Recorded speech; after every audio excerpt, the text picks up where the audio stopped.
In this video, I will show you how to get the latest version of VS Code for Ubuntu. I will install in Ubuntu 24, but this will work on any version of Ubuntu desktop. First, we need to download the VS Code for Ubuntu. To do that, go to code.visualstudio.com and download this Linux deb package.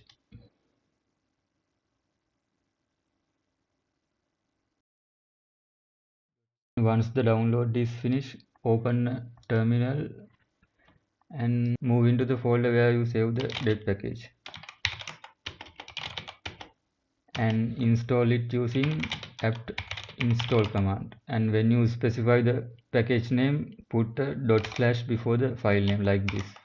And that is how we install deb packages using apt install command.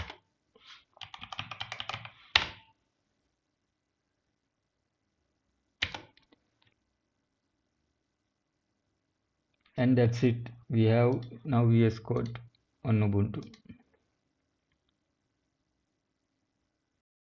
There's a couple of ways you can update VS Code on Ubuntu, and one way is using the terminal using the command apt install --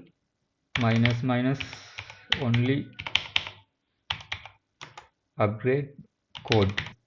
Code is the package name that provides VS Code to Ubuntu, and if there is any update, it will install. And another way to update VS Code is to repeat the same process we did for installing VS Code, and that is to download the latest version from the Visual Studio website and install it using the apt install command, and that will also upgrade VS Code to the latest version.